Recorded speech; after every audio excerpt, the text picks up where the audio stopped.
Em abril de 2022, quando havia passado pouco mais de um mês do início dos conflitos entre Rússia e Ucrânia, o secretário-geral da OTAN, Jens Stoltenberg, declarou que os membros e aliados da organização precisavam estar preparados para um confronto longo que poderia durar meses ou até anos.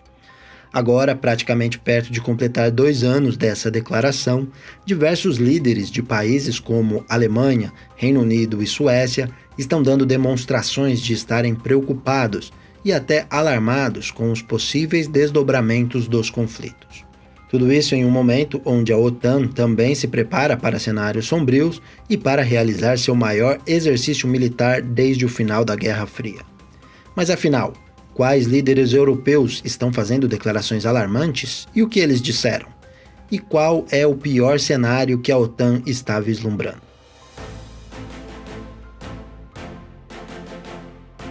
Quem é você se a guerra chegar? Essa foi a pergunta feita pelo ministro da Defesa Civil da Suécia, Carl Oskar Bolin.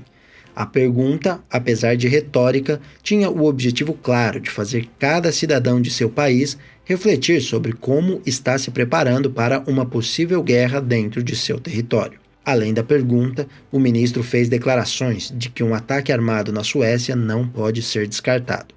A proximidade geográfica com a Rússia e o recente pedido de entrada do país na OTAN são razões mais do que suficientes para fazer os suecos temerem um ataque. O ministro da Defesa, Paul Johnson, declarou que a guerra pode chegar até a Suécia, e o comandante em chefe das Forças Armadas sueca, Mikael Bydén, foi ainda mais incisivo. O militar declarou que a ação da Rússia contra a Ucrânia é apenas um estágio e não um objetivo final, e pediu aos cidadãos do país que se preparassem mentalmente para a guerra. Após essas declarações, o país registrou um aumento na venda de rádios de emergência, galões de água, lanternas e também um aumento de 3.500% nas consultas online pela localização dos abrigos antiaéreos do país. Essas declarações foram chamadas de paranoia pela Embaixada da Rússia, mas existem líderes de outros países que também estão dando declarações no mesmo sentido.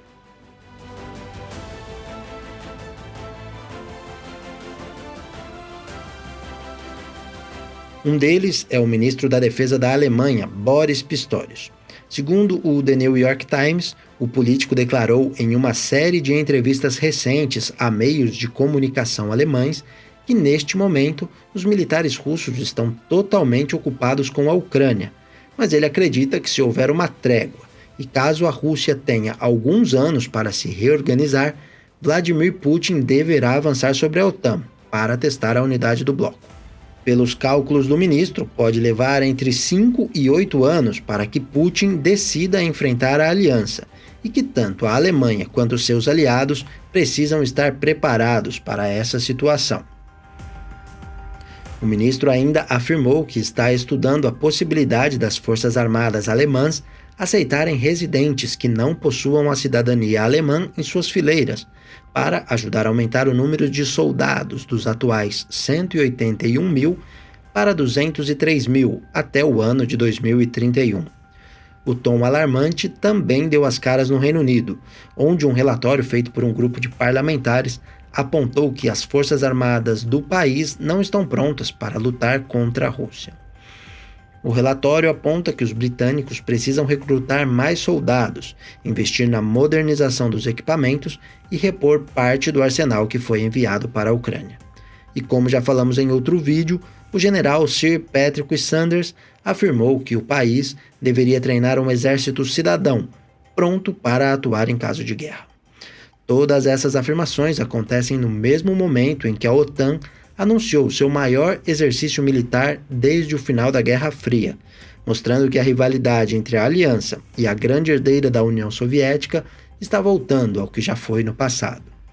O Steadfast Defender 2024 começou nos primeiros dias de fevereiro e vai se estender até o mês de maio, com mais de 90 mil soldados dos 31 países que compõem a OTAN e da Suécia, que está perto de ser aceita como membro.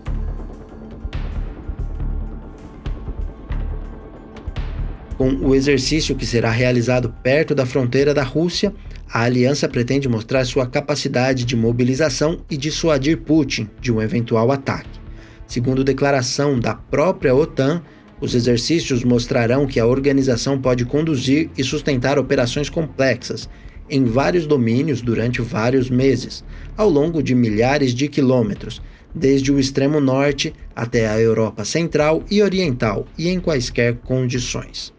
O exercício pode até servir para essa finalidade, mas a realidade é que a OTAN está lidando com um cenário muito incerto, tanto dentro quanto fora de suas linhas. A possibilidade da volta de Donald Trump ao poder nos Estados Unidos faz com que a aliança não saiba se poderá contar com a maior potência militar do mundo entre seus membros. O ex-presidente, que atualmente disputa as primárias para ser o candidato republicano nas eleições de novembro, já declarou em diversas ocasiões que enxerga a aliança militar como um dreno de recursos americanos, que retirar o país da Europa pouparia milhões de dólares aos cofres americanos todos os anos. Na medida em que Trump avança nas primárias e obtém bons índices nas pesquisas de intenção de voto, crescem os temores de que, caso ganhe a eleição, ele poderá cortar as ajudas militares à Ucrânia e deixar o bloco.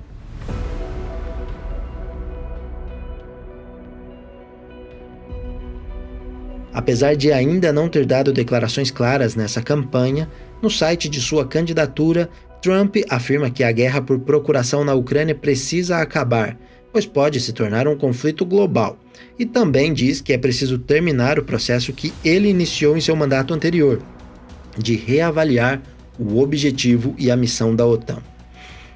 Caso Trump ganhe as eleições, a aliança pode se ver obrigada a continuar ajudando a Ucrânia e se preparando sozinha para um possível ataque russo. O que você acha? Os Estados Unidos, sob o comando de Donald Trump, podem sair da OTAN? Será que sem o seu aliado mais forte, a aliança terá condições de se defender de um inimigo como a Rússia? Deixe a sua opinião nos comentários. Muito obrigado por assistir até aqui, abraços e até o próximo vídeo.